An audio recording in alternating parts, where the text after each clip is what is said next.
Welcome, everybody. Thank you for coming. I know it's late. We're all very tired.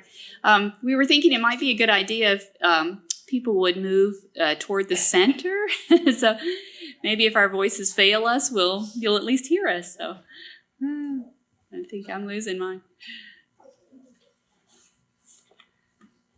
And also, at some point, Angela Alaimo O'Donnell will be joining us.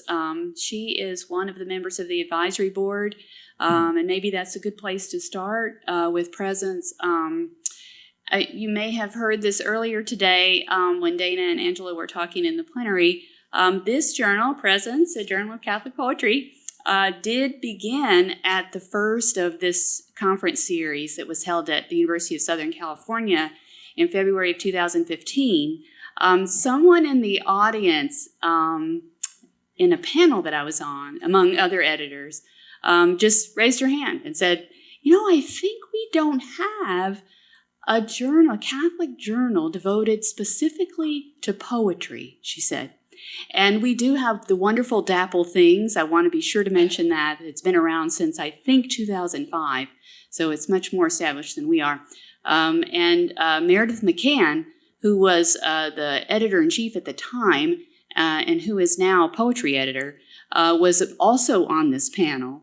And she very graciously gave us her blessing to start another journal. And the way she did this was to point out that she receives a lot of poetry every year. And because they print all the different genres, she had to turn so many good poems away, right? So it was just such a blessing. And now I receive emails sometimes from people who want to submit fiction, and I say, send it to Dapple Things. So we have this wonderful, relationship, which I'm very happy about.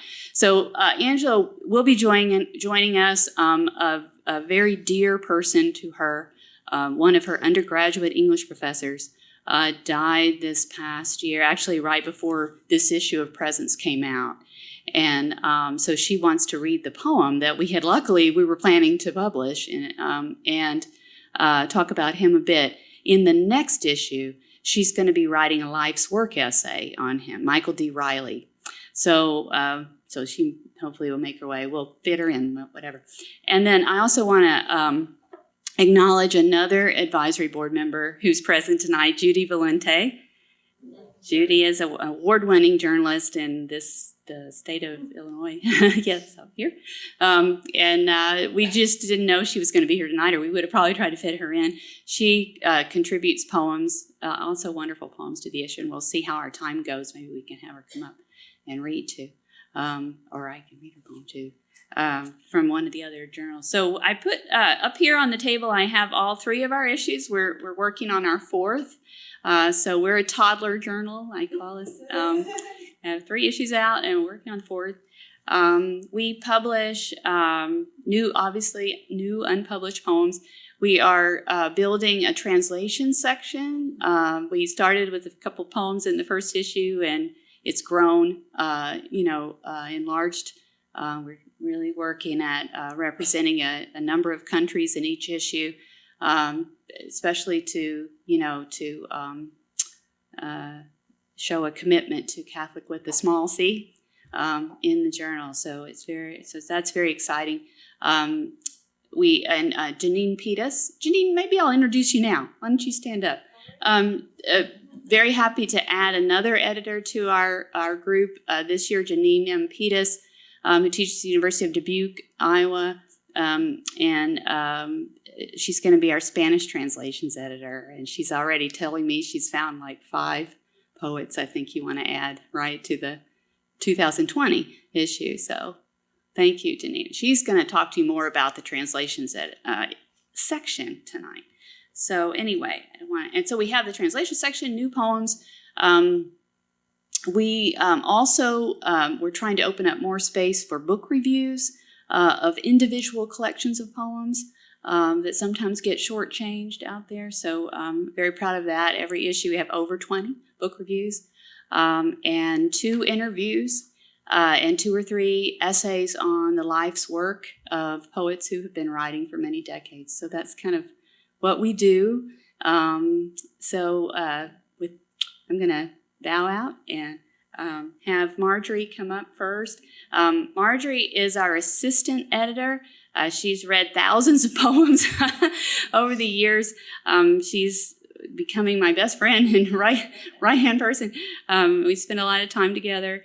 And she teaches creative writing at Lock Haven University in Pennsylvania. And she's going to talk to us about, one thing I did want to point out that I'm very happy about that's happening with the journal is each time we have a call, we kind of sit back and we sort of say, how are people viewing us? What are they sending us? They're helping us sort of create who we are. And already for the second issue, we ended up receiving a lot of poems in praise of other poets because of because they wrote, right, with this intersection of faith and in their poetry. So we created an encomium section in the 2018 issue. And then in 2019, in the summer of 18, we lost a couple of poets who we already began to, see as, part of the community that we're trying to create through the journal, Timothy Murphy and Anya Silver. And so we added an in memoriam section in the third issue. And so Marjorie's going to talk about that a little bit more and read poems from that. So I can always go on. I'm going to sit down. So, yes. Yeah. And also the other thing we're celebrating tonight, and it's Marjorie just won America Magazine's Foley Prize this year for a poem, and we want to fit that in, so we're going to have her read that too. So there's a lot going on with this reading. So anyway, thank you. And this.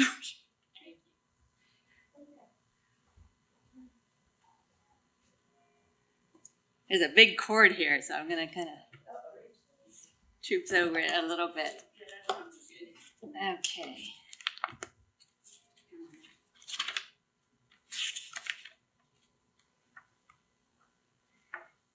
So thank you very much to Mary Ann, to Presence. Is Joe Hoover here by any chance? Okay, I'm from America Magazine. So I wanted to start by reading this poem that won the Foley Prize. And on one level, it was about the boys who were trapped in Thailand in the cave, the soccer team. And you all remember that, right? We were all kind of glued, at least I was glued to my television set. And people all over the world were kind of praying. And I think I felt very attached to these prayers because I was so worried about these boys. And I kind of felt the grief of their parents, the worry of their parents. So on one level, that's what this poem is about. On another level, it's about how many of us worry about our children. And my daughter struggles with depression, so I had also been very kind of worried about her. And a friend of mine who happened to be a priest in another country prays for her all the time. And he prays what I called the boulder poem. He prays that this boulder will be moved away and she will be able to come out into the light. And so that image somehow connected in my mind with this soccer team and the prayers of, the idea of it takes a village, of all these prayers for our children. So that's how this poem came to be. So this poem is entitled Arise. July 2018, during the Thailand cave rescue. This is the prayer of all parents in whispers, in screams, in the near silent gasp, sinking to groan outside the dark cave of the dead and the maybe gone. Who can tell what the gruesome air is chewing? The unknown hovering its blind hope too high, too high.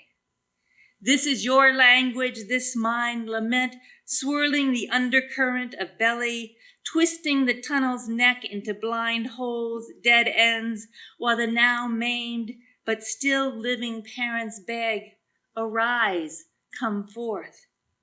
Come forth, the doctor, priest, I don't know, commands my child, who has barricaded herself behind boulders of her own making, too large, too large, she cries when the divers swim under, around, instruct her to breathe more deeply the length of her own labyrinth that turns now into stones, not thrown but shouldered by the belief of swimmers, by the petitions of ancients, by the precise calculations of strangers, marking the thin space between supplications, rising daily in a common language of grief or relief, swallowed again and again in the narrow cavern of waiting, someone else's words bobbing steadily in the dark night of the cold,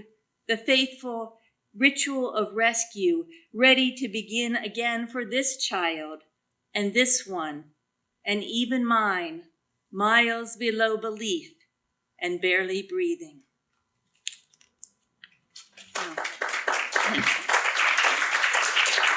So I was very fortunate to correspond with Mary Ann when she was editing a special issue for Adana on women and spirituality. So we kind of started this email correspondence, and I sent her some poems for the first issue of Presence, and then eventually I kind of came on board and continued on. But this is the poem from the very first issue of Presence, and you'll notice that the epigraph is from 1998, but it could have been written this past year, I think, too.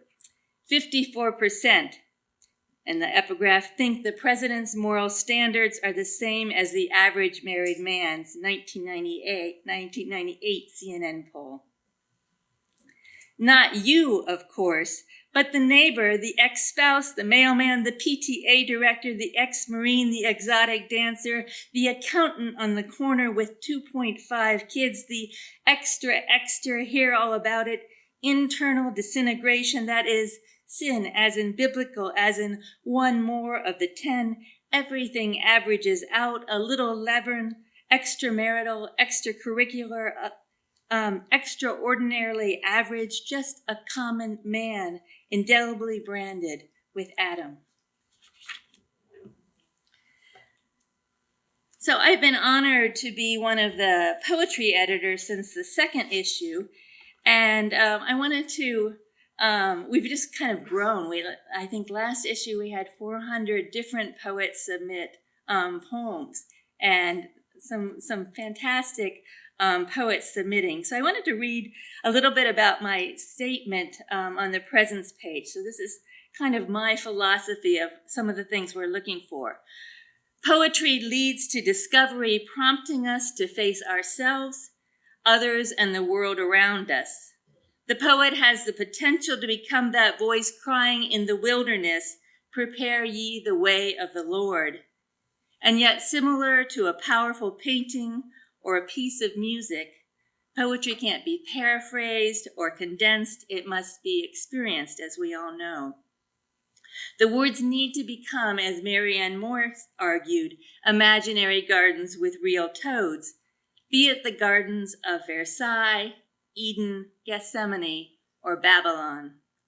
So it is our hope, and it continues to be my hope, that the poems of Presence be such a garden, thick with words, lush with the everyday and the eternal.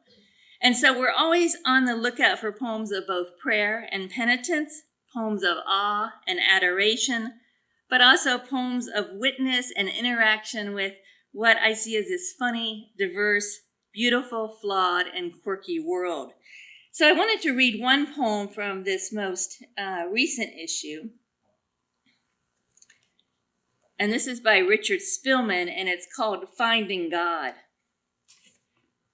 Begin with lights that swim and whisper on the ceiling on moonless nights. Add breaths that creak, twitter, and sigh like a stridor of a sickly child. A painful crackling of skin, the blush of hands waking from winter numbness, and the perfume of loss, the otherness that bodies seek like deer coming to salt. Meld them into the brine of dawn that rankles every waking tongue.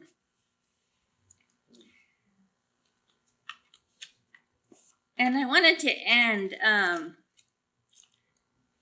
with a poem from the In Memoriam section that Marianne had mentioned. Several of the things that I really like about Presence are this large section of book reviews, the section of translations, it's just been expanding, which I really love. And then this kind of nice dedication to people that we've lost in a way to honor them. So as many of you may know, Anya Silver died on August 6, 2008 after complications from metastatic breast cancer. And she was a friend of mine. She's a friend of Marianne's, a friend of Susan's, and many others here. And I knew Anya primarily through her poetry, our correspondence, our having spent several kind of conferences together.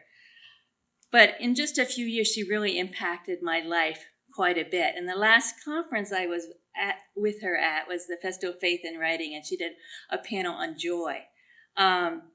So I wanted to show you this. The poem I'm going to read is based on this photograph, she was diagnosed when she was pregnant. And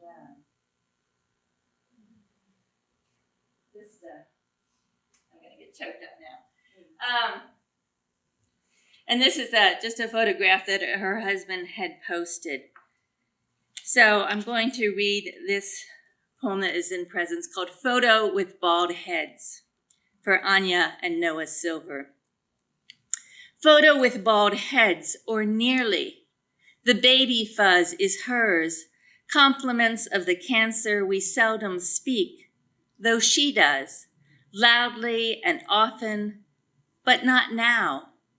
Instead, on this matte finish, she calmly cradles the red-faced infant, his small mouth open, life from the still living, pulsing. His soft spot already sprouts strands where she'll touch and touch again. See how she stares out at us or at God, just this side of the picture-perfect smile she owns in the bright flash of her dark room.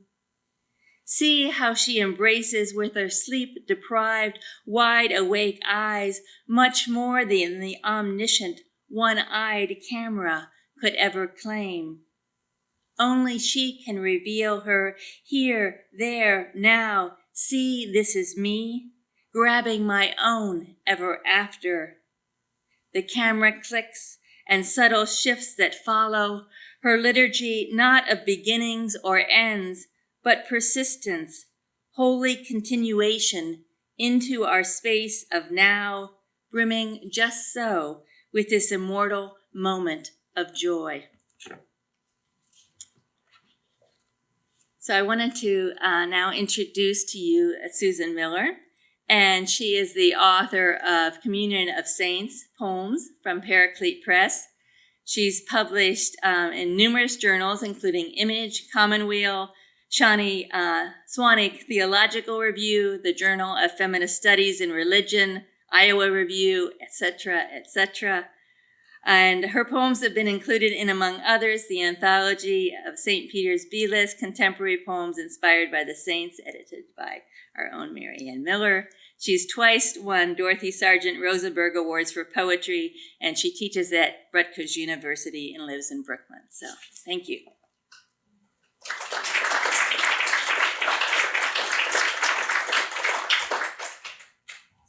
Thank you, Marjorie. Can you guys hear me? Yeah. Great. Okay.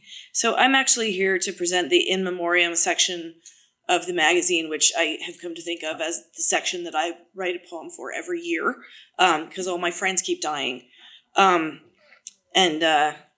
It's been sort of a rough year for that. Anya died a little bit over a year ago. I had a good friend who was actually a consecrated virgin living in the world who died in very early March. And my teacher, Marie Ponceau, died at the age of 98 on July 5th this year. So that's kind of a bummer, but the nice thing about Presence is that we make a space for poems to honor the people who are part of our community and who have impacted us as poets and as people. So I'm going to read a few of the poems from the In Memoriam section from last year, and then I'm actually going to read a poem for Marie Ponceau, which hopefully Marianne will like enough to publish this year. So we'll see about that. The first is for Timothy Murphy, who passed away also last year, and it's by Marianne Corbett. It's called Funeral Road Trip. The whole 4 hours to Fargo, our engine bucked and stuttered in bucketing rain, and we wondered if a poet's intercession would help a struggling car go. When heaven itself remembered the flash of his drunken passion, and yet we thought it answered. 3 booms, distantly muttered, the poet's clipped concision, but huge now, long now, largo. And here's another one for Timothy Murphy.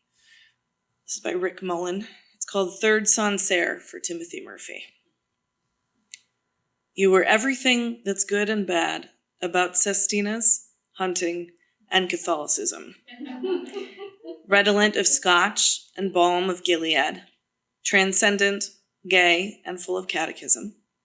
You conveyed, O murderer of birds, the heavy canine soul. King David's Psalms in Sullivan's English, protege of old Pen Warren, double-barreled Brahms, and cloistered forests were the things you told us over and again. In other words, purveyor of the kennel trunk, the sonnet. With its sonic turn, its orthodox and crusty bucket list. And you were on it, captured and released. O paradox of capture, choir of the eternal thirds.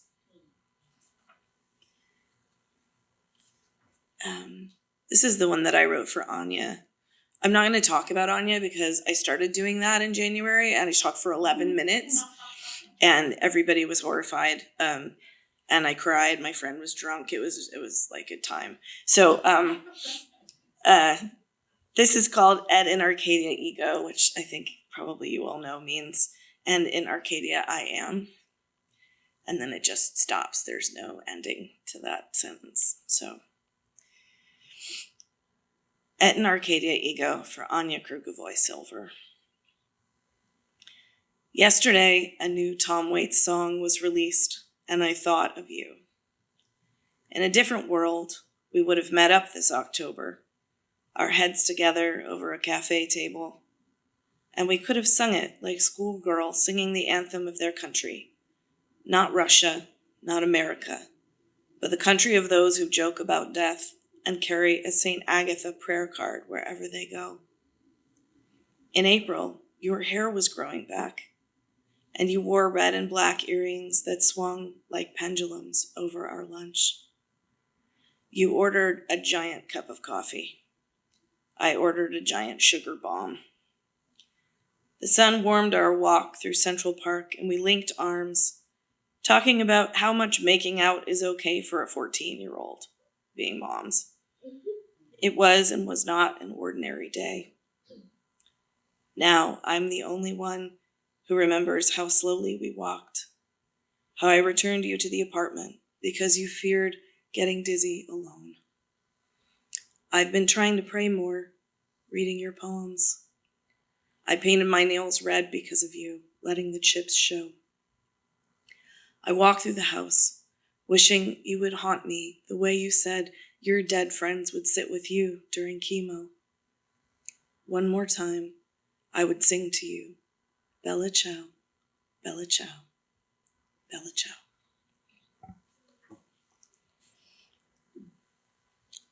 And now I'm going to do the thing that I hate doing, which is trying to read something off of a cell phone. Mostly because I need bifocals at this point, and I've started to make horrific mistakes in reading my students' papers when they print them very small. So this is for Marie Ponceau, age 98. She lived from 1921 to 2019.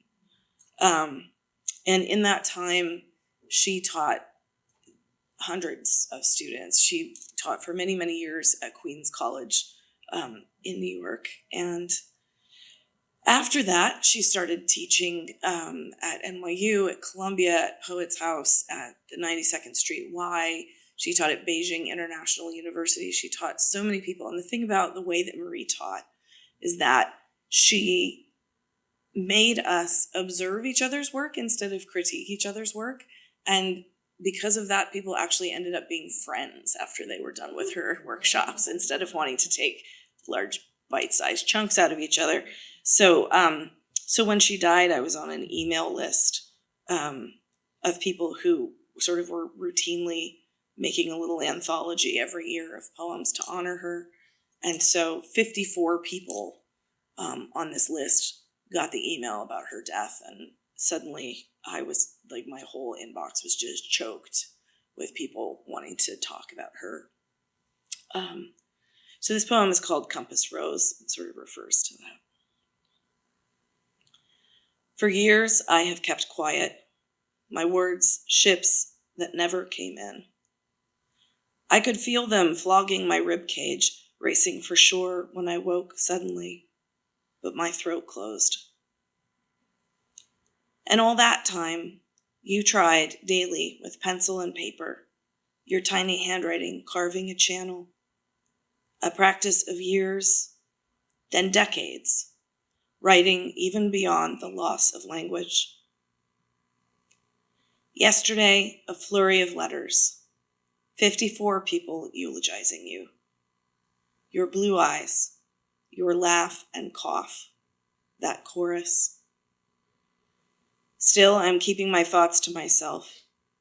Out of privacy or shock, I couldn't say. Mainmast, mainsail, mainstay. From my bird's eye maple box, I withdraw the heavy metal I have from you, the one you bought your mother in Paris, and place its weight against my sternum. There is so much I can't say now.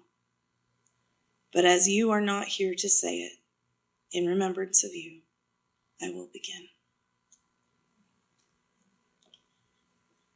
So, I get the joy of introducing Angela Alaimo O'Donnell, who's been introduced probably 8 times already since yesterday. And so these are the things that I know about Angela that people will not have told you. She is good at drinking cocktails late into the night and telling dirty secrets about Flannery O'Connor. She always wears high heels, and I don't know how she can stand it. And I think she bought no fewer than 5 dresses to wear to her son's wedding because she couldn't decide which one to wear, and I hope she has worn them all since then. Everyone, Angela Alaimo O'Donnell.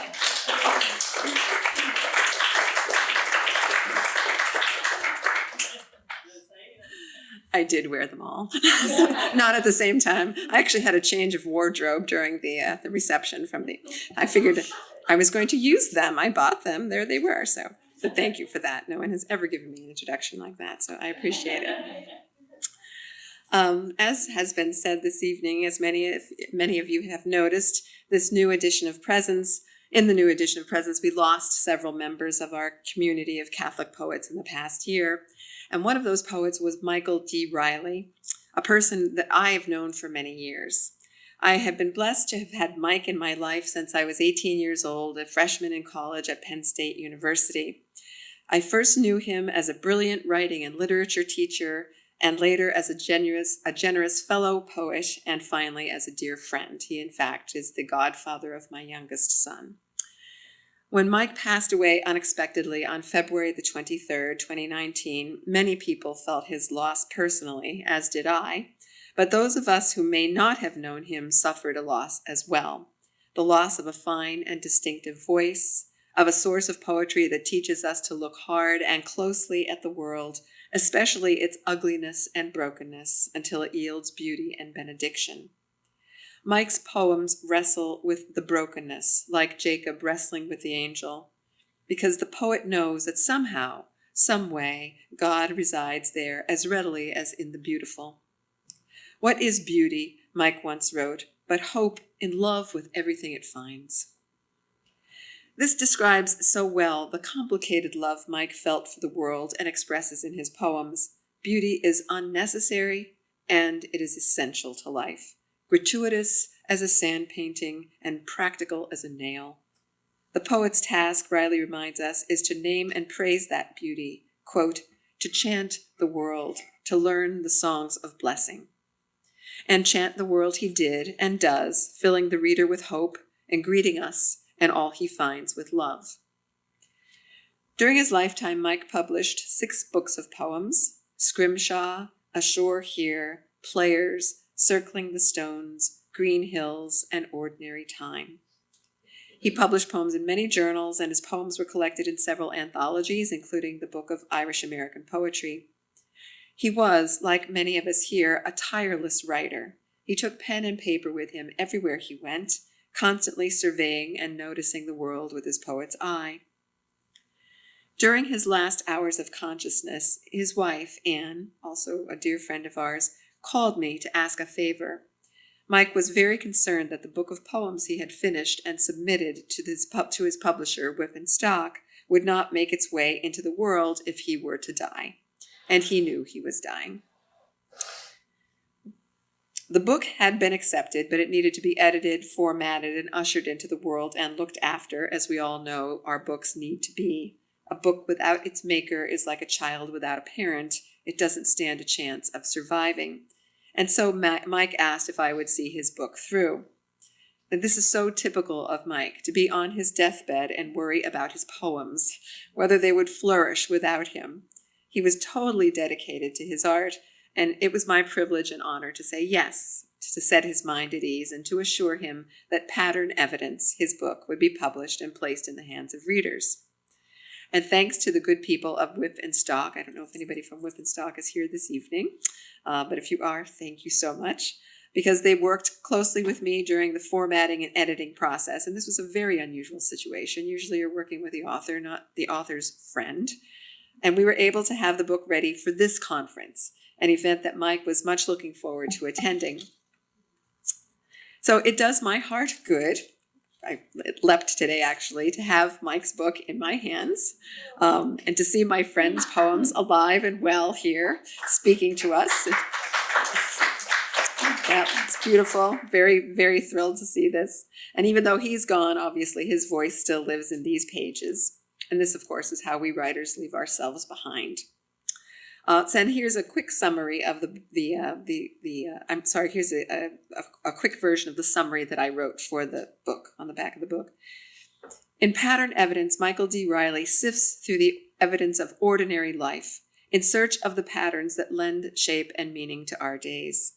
Like a forensic scientist in search of the telling clue, the poet scrutinizes his loves and his losses. And like a trial attorney in pursuit of the truth, he interrogates and cross-examines participants in his own pasts and in the drama of human existence. Set largely in the suburban world outside of his native Lancaster, Pennsylvania, Mike's pages are filled with friends and neighbors, lovers and grandmothers, pines and pin oaks, lawnmowers and snowblowers, all of which bodies forth the mystery of dailiness.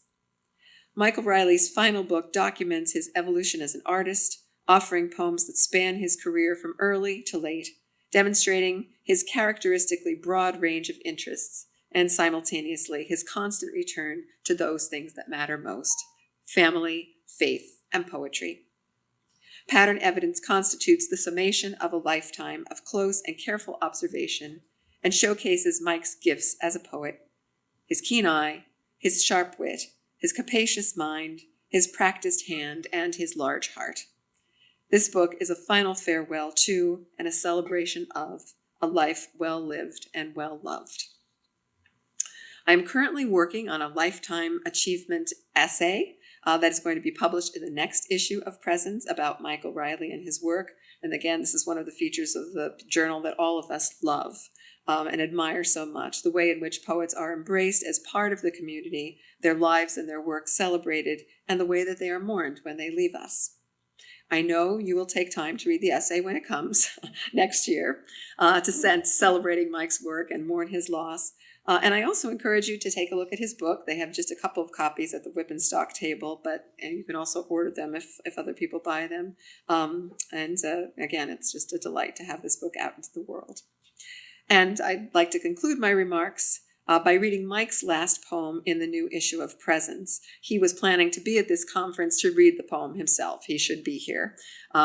He may not be present physically, but obviously he is still with us.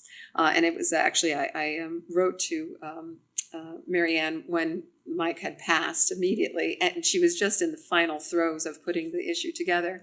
And she was able to create an in memoriam page for him. She was able to put on the website a photograph of him and his poems and an account of his life and his career. So it's really not an ordinary journal or an ordinary editor that is running this journal. So I will read Mike's poem. It's called Halo. And again, it was so appropriate for the circumstances. It was uncanny. Halo. Mine weathered badly. Base metal dulls through all round the thinnest of plating, no more than a warm breath of gold against a cold window.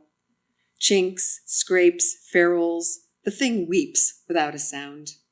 I never graduated to the hovering trick, but the coat hanger hook that once kept it a respectful 3 inches over my head is long gone, so it snugs my hairline just below my natural tonsure. You would hardly believe the weight of it by the end of the day. It's like a perfect thought, round, complete, sufficient, become a manacle.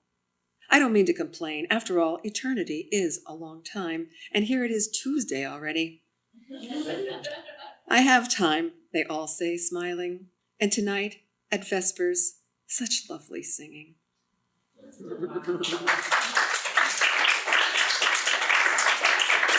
That's my teacher.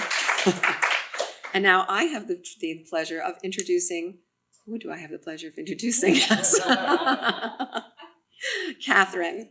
Okay, Kathleen, thank you. I'm sorry, as you probably noticed, I was very rude in coming in late because I was talking to our director after the play. So I thought so. I thought your name tag said Marks, and It's right here. Two. oh, okay, yes, thank you. So I'm very pleased to introduce Kathleen Marks. She is Associate Professor and Interim Chair of Speech and English in the College of Professional Studies at St. John's University in New York City. She received her PhD at the University of Dallas in 2000 and has written several articles on classical and modern works of literature such as Homer's Odyssey, Virgil's Aeneid, and Toni Morrison's The Bluest Eye.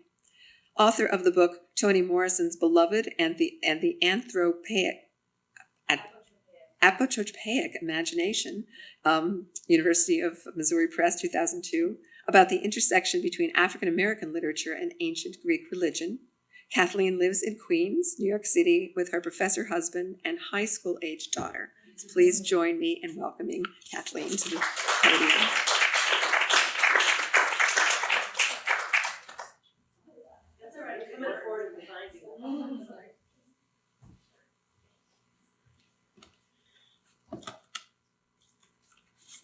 So I wrote a life's work essay for the last issue of Presence, and it was called The Charlotte Poems of Richard Wilbur and the Shape of a Marriage. Richard Wilbur was actually Episcopalian, but his poetry has meant much to Catholics. And when he died in 2017 at age 96, alumni from the small Catholic college called Thomas More College, it's in New Hampshire, it's very small, from which I graduated some years ago, began to tell their memories. Many literature majors had chosen him for junior projects, but all of the students after my time had been assigned a poem of Wilbur's to present on during their Rome semester by a friend and colleague of mine who was a professor at that college. I was jealous of all of it on Facebook, and I wrote to my friend and said, assign me a poem. I want to know a little bit more about Wilbur. I've heard about him. I know love calls us to the things of this world. I teach it, but I assigned me a poem. And he assigned me 4C. And I wondered about it for a bit. What did he mean by this? But I read it, and it was a poem that Wilbur wrote about and for his wife, Charlotte, who had died 10 years previous to him in 2007. So when Marianne asked me to work on something, I thought I might try to track down all of the poems that he wrote for his wife. There seem to be 10. There may be more, but I got a hold of 10. And those are the ones that I wrote about, and I wanted to see if somehow together they made some sort of sense, or something larger than each poem itself. I did conclude that Charlotte was a shaping force of Wilbur's poetry, and that the marriage itself, lasting some 65 years, was a focal point of stability to the poet. Quotes like this from Wilbur supported my argument. He says, "I know that I would be capable of great disorder and emotional confusion if I were out of my wife's orbit. She really has greatly steadied me." Charlotte Ward had herself become, she had come from a very well-educated family, and her grandfather had been Robert Frost's first editor. And Robert Frost would become a great friend and mentor to Wilbur, though it was suspected that he liked Charlotte best. Charlotte was well-read and a good reader of Wilbur's poetry, and one of his poems for his wife is simply entitled The Reader. She also had a Penelopean cleverness. There was an incident during Wilbur's years as a cryptographer in World War II that has gotten argument from two sides, one insisting that Wilbur had an affair, and the other saying there is no evidence except a photograph. Wilbur sent word of the existence of such a photo with a sexy-looking French fraile, as Charlotte called her in a letter to her husband, saying, "You must remember that I have great respect for your essential taste and great faith in our common love, so that whatever you did couldn't possibly touch the good ties that tie us irrevocably together."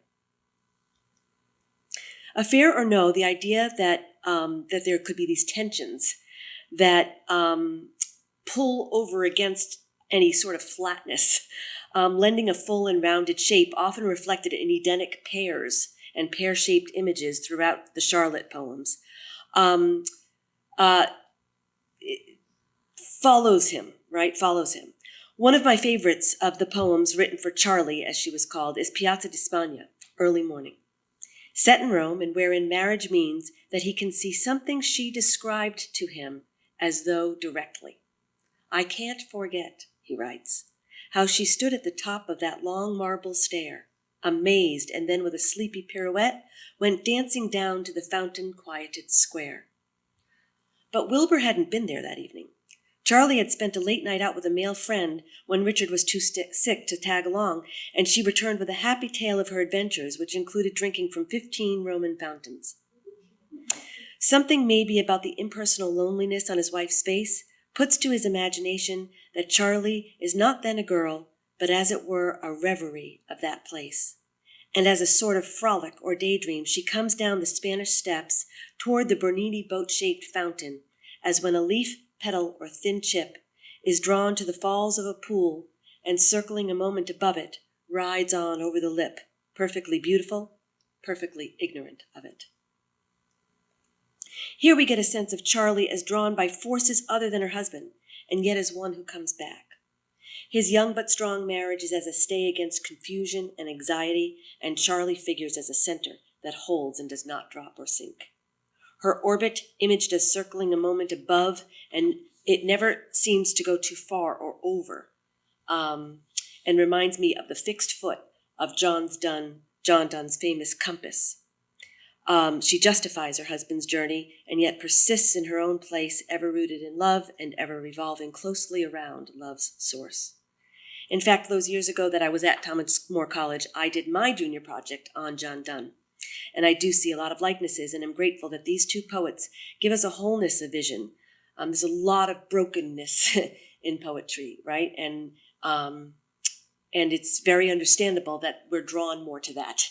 But I'm grateful, sort of the way, I'm thinking about it right now, sort of the way I'm grateful that there are cloistered religious always praying for me, right? Because I don't always remember, right? And so I'm grateful for Richard Wilbur and for John Donne. for the wholeness that sort of marks their vision, and that permeated and affected their lives and even, in both cases, their marriages. While Wilbur may be both one of the greatest American poets and even one who had an inaccessible perfection, as one critic put it, he is a love poet for the long run, as another critic saw, one whose long love will be better appreciated perhaps now, but perhaps also in the future. His greatest poem within the body of Charlotte poetry, hearkening back to his anthologized Love Calls Us to the Things of This World with its incarnational stance, is the one assigned to me by Professor Connell, my friend Paul, 4C. 4C was published by the New Yorker in the Valentine's Day issue of 1997, so late in the marriage. And it is evocative of Cupid and Venus, Cupid's mother, as the brightest body with a traceable path in the visible heavens. It stands as one of Wilbur's great poems, even as it provides some rub against the perfection of even the ideal marriage. Each of the first 3 stanzas of the Venus and Adonis poem reflects on a pair of lovers who break up, and the final 2 stanzas are about his marriage that has endured. The poet lends such a grand scale to the parting lovers and to their goodbyes that some readers might wonder, if only for the span of those beginning stanzas, whether Wilbur might find the freedom of a lack of commitment attractive. Whether it be in the clash of elevator gates, as the woman in the first stanza leaves bound forever west, or the bright Perseids that flash and crumble for the second high romance, or the 3,000 miles of knitting seas it takes to unmake the amorous rough and tumble of the third couple's wake, there is drama here. Conversely, the fine tristesse in the lover's regrets, both bitter and sweet, are denied the married pair. In turning to Charlotte, my love, it takes 2 final stanzas to avoid defining their married love merely against the broken-hearted. This married couple cannot share the frequent vistas of the large despair that is material for many a poem, and where everything, including love, is swept to nothingness. A nothingness that has the appeal of passion, but may not, after all, be a relief for a love poet. For like Dylan Thomas is laboring not apart from lovers' griefs, but for the common wages of their most secret heart, the Wilbur marriage has the quality of something made or crafted that gives shape and form and a strong foundation and grounding to the loves treated in the stanzas above. Thus Wilbur's marriage stretches the boundaries of its own existence, pointing to a large architectural design, and its shape purportedly existed in Charlotte's mind since her childhood. Her friends say that Charlotte once said that her ideal husband had to be a prominent man from Amherst, as Wilbur was, and a poet whose first name was Richard. By its title 4C, as in 4C, I foresee this coming down the road, a word found elsewhere in his poetry, Wilbur seems to be honoring his wife's foresight and seeing that the scope of his lyrics springs from a deep and abiding love of the world in which Charlotte is herself and yet a Venusian muse. In this world, but not of it, measuring the trajectory of the poet's own vision. So I'll finish by reading that poem, only, 4C, and then just end with one little quote from Wilbur about this poem. So 4C. After the clash of elevator gates and the long sinking, she emerges where, a slight thing in the morning's cross-town glare, she looks up toward the window where he waits. Then in a fleeting taxi joins the rest of the huge traffic bound forever west. On such grand scale do lovers say goodbye. Even this other pair, whose high romance had only the duration of a dance, and who, now taking leave with stricken eye, see each in each a whole new life foregone. For them, above the darkling clubhouse lawn, bright Perseids flash and crumble, while for these who part now on the dock, weighed down by grief and baggage, yet with something like relief, it takes 3,000 miles of knitting seas to cancel out their crossing and unmake the amorous rough and tumble of their wake. We are denied, my love, their fine tristesse and bittersweet regrets, and cannot share the frequent vistas of their large despair, where love and all are swept to nothingness. Still, there's a certain scope in that long love, which constant spirits are the keepers of, and which, though taken to be tame and stayed, is a wild sostenuto of the heart, a passion joined to courtesy and art, which has the quality of something made, like a good fiddle, like the rose's scent, like a rose window, or the firmament. He says, yeah, it's him. I'm not the original one here yet. I'll just finish with a quote he says about this. He says, it's rather a lot to have a love poem soar into the firmament. But if I do get away with it, it's because the firmament, the word firmament, is balanced by something as modest and earthly as a good fiddle. Thank you.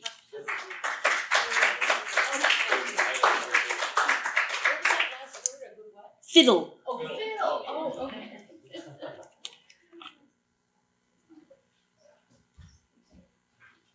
Let me give Jeannine a proper introduction here. She's a writer, translator, and literature professor at University of Dubuque in Iowa. Her translation of poetry by Uruguayan writer Marosa de Giorgio, I Remember Nightfall, was shortlisted for the 2018 National Translation Award. In 2019, she's publishing 2 book-length translations, Materia Prima, am I saying that correct? Yeah, Materia Prima. Materia Prima by Ugly Duckling Press, and by Uruguayan poet Amanda Berenguer. Yeah, and that was in as a team with 7 other people. Oh, great, okay. So not just me working on that. You could one. talk, okay, excellent. And then she, yes, translated collaboratively with 7 other translators, An Echo of the Park by Argentine poet Romina Freschke. So please welcome Jeannine M. Pitas. She's our new translations editor.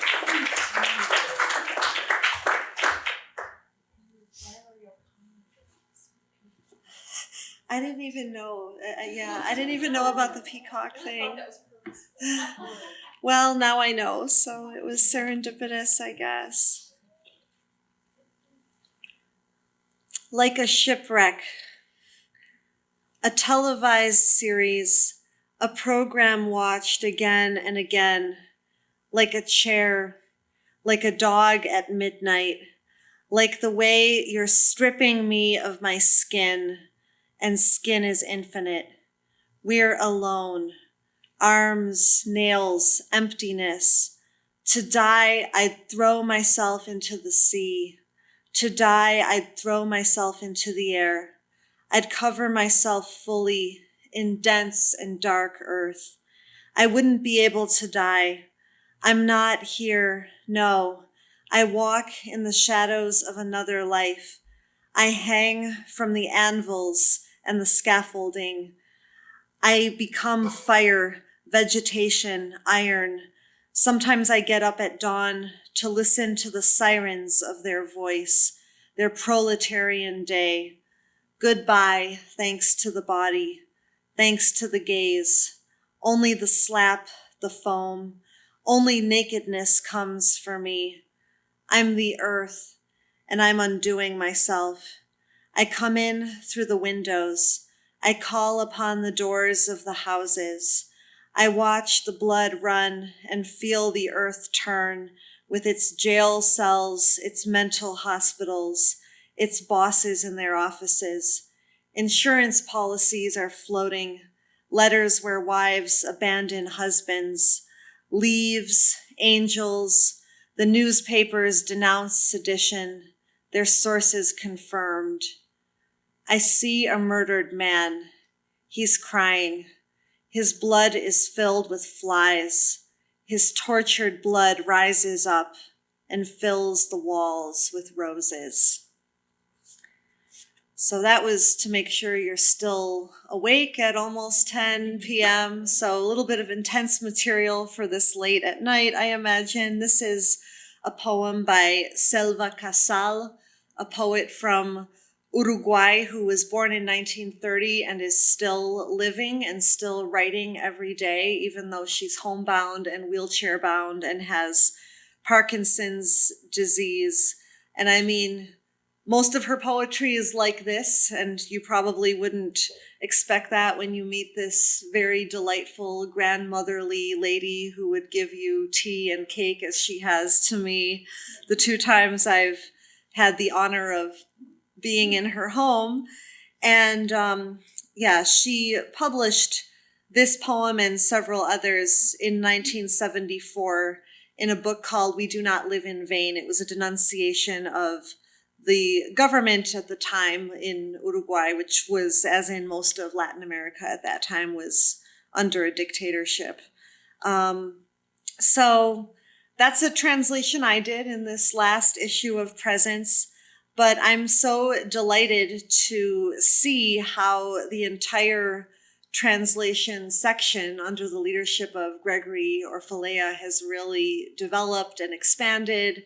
I think the very first year there was only 1 translated poem, and now there's 2. Okay, 2. Only 2. All right, we had 2, but now we have a really just a lot of growth in the area. So if you look at the journal, if you have it, we see poets from Syria, Syrian refugees, classic Japanese poetry, 20th century poetry from Japanese internment camps in this country, a poet from Cuba, Rafael Alcides, and Daniel Harms from Russia, and also some Rainer Maria Rilke and some adaptations and original pieces inspired by other authors. So there's quite an expansion in this section. I will read one of the Syrian poets. Here's one. This one is by, I'm not good at pronouncing Arabic names, but Wael al-Nasir from Syria. So this is called A Door That Does Not Slap. When a strange door slaps you, you stop for a moment. Feel the place where you were slapped without daring a return slap. And you move on, lugging the stranger's abuse. The act repeats, to stop again, to feel the smarting, and move on to another door and another slap, and so on and so forth, until a country with doors that don't slap strangers takes you in. So this was co-translated by Sharif S. El Musa and Gregory Orfalea. The Japanese poetry, both the classical and the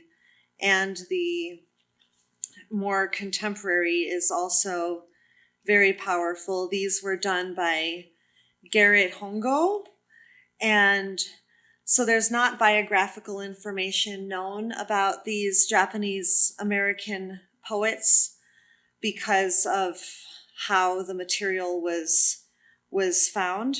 The source is given that Hongo used. He used a book called Poets Behind Barbed Wire, edited and translated by Jiro Nakano and Kei Nakano in 1983. The original poems appeared in camp magazines, letters, or other ephemeral places. So by one, and again, I'm sure I'm mispronouncing the name, but Muin Ozaki. To the faces of my children sleeping, I will not say goodbye, nor will I forget. Taken prisoner by the furious on this dark night of endless rain. The number 111, a nameless wretch of fear, carved in red paint on my naked chest.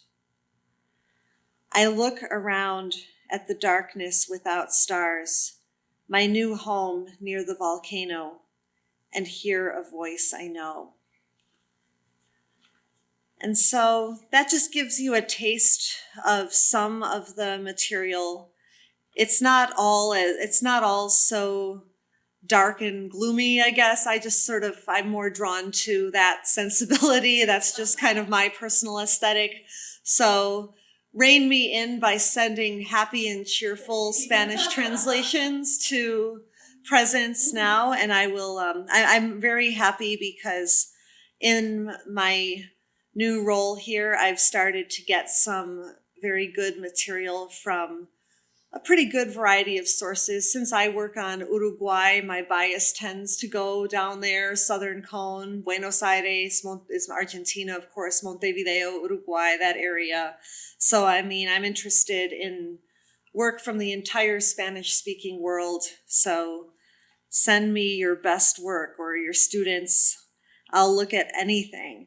So I'll just finish with some Rilke. I absolutely love this poem, and I'm so happy that Susan McLean did a new translation of it.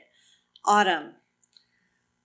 The leaves are falling, falling from on high, as if far gardens withered in the sky. They're falling down with gestures that say no. And in the nights, the heavy earth falls too, from all the stars down into loneliness. We are all falling. Here this hand is falling. And look at others. It is in them all. And yet there is one whose hands hold all this falling with infinitely gentle tenderness. All right. Thanks.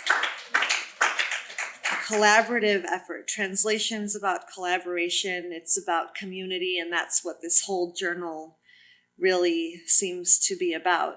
So we're going to finish up with Debra Bruce.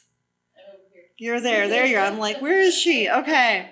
So most recent book is Survivor's Picnic, and her poems have been published widely in journals including the Cincinnati Review, Innisfree Poetry Journal, Mezzo Camin, and Poetry.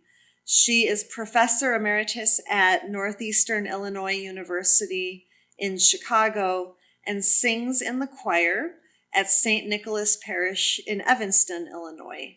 So please welcome Debra Bruce.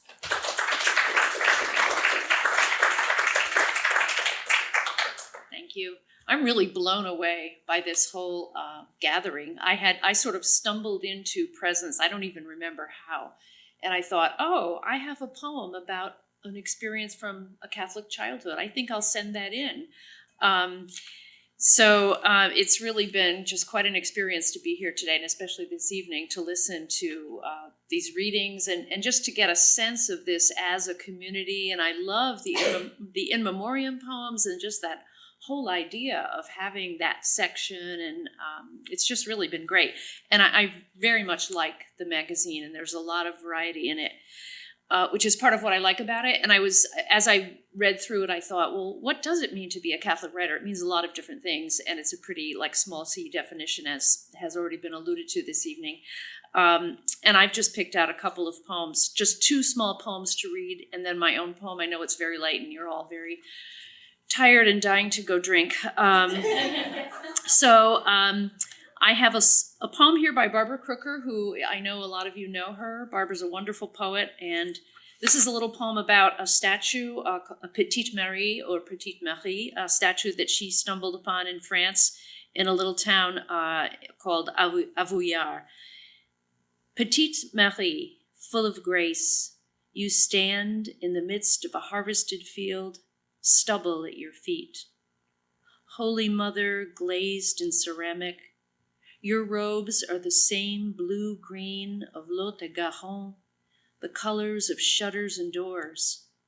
Your bare feet rest on a stone. Behind you, sunlight dips the leaves in precious metals, copper and bronze. Your eyes are cast down, hands folded, lips closed. Nearby, in a neighboring tillage, someone in a sunlit vineyard is turning the blood of ordinary grapes into wine. It's one kind of Catholic poem, beautiful poem.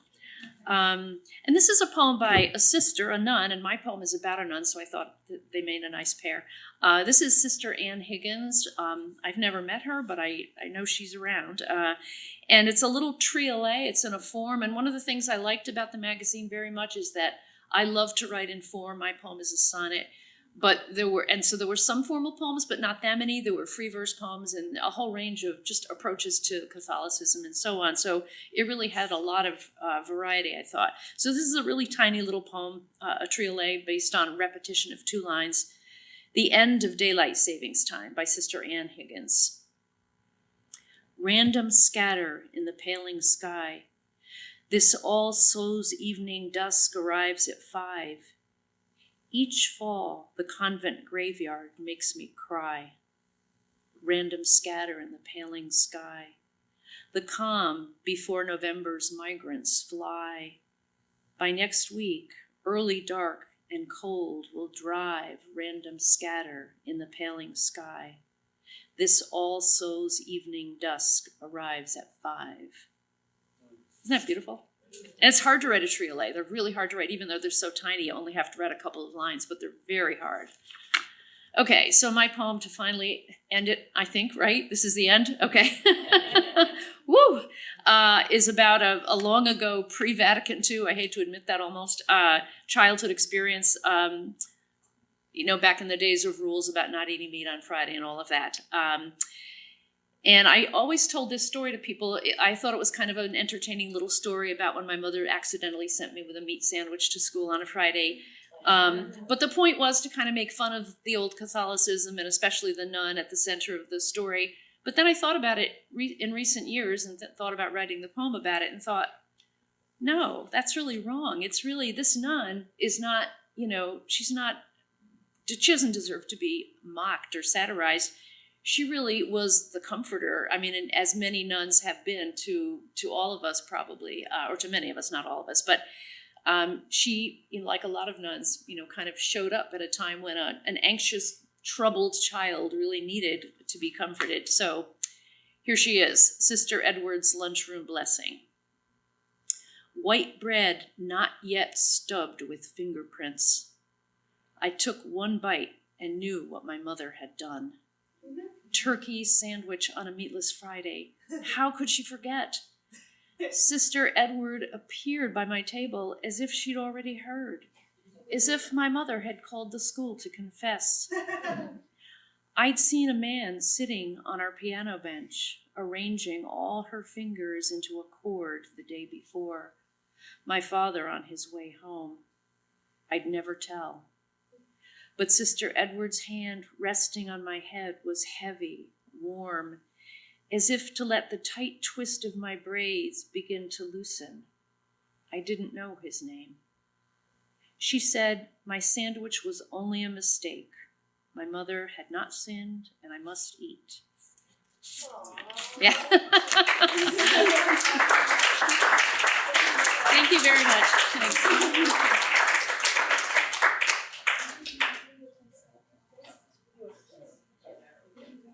I do want to have Judy Blunt. We love this poem, and we're ending on a good, happy note, and funny note, and we love it. So it's in this one, right? Yes. I'm done.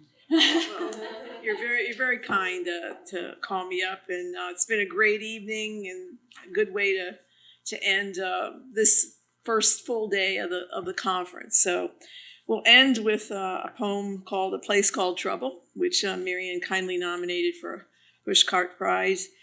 And I earned my living for many years as a journalist. I just left the NPR affiliate here in Illinois just a few months ago to devote myself fully to writing. And this is a story I heard on NPR. It's on This American Life. It's what the poem is based on. I hope it's an uplifting way to send everybody off. A Place Called Trouble. It springs from the ash heap of the evening news. At last, a story that doesn't make you want to scream at God. A story of this American life, about a woman from San Francisco's China Beach, given to headscarves, tattered jeans, tattoos, called Giulietta Carielli, a name that sounds like poetry, who opens a cafe she calls The Trouble to honor the people who helped her when she was in trouble, which was most of her life. A place the size of a one-car garage, formerly a front for cooking crystal methamphetamine, a cafe that offers only coffee, grapefruit juice, coconuts, and toast. Coconuts cut in half and served with a straw and spoon because that was the only food Giulietta could eat that didn't taste like poison when she experienced one of her psychoaffective episodes and couldn't stand the sound of her own chewing. And because, she tells the sweet-throated NPR interviewer, people stop to talk to you when you're eating a coconut. She's tested her theory sitting outside her cafe, one day eating an egg salad sandwich, the next a half moon of coconut. She's tested her, I read that. The grapefruit juice is for the vitamin C because Giulietta says you can live for months on just coconuts and grapefruit juice. She knows. She's tried it. And this is where it gets really interesting, the toast. Toast makes you feel safe, Giulietta says. Nobody gets mad at toast.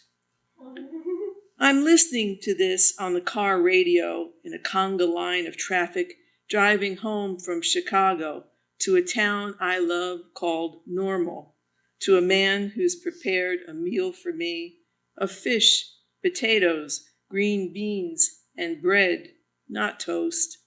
A meal, I imagine, tastes like the entire menu at The Trouble, like Sanctuary or Second Chances. Thank you and good evening.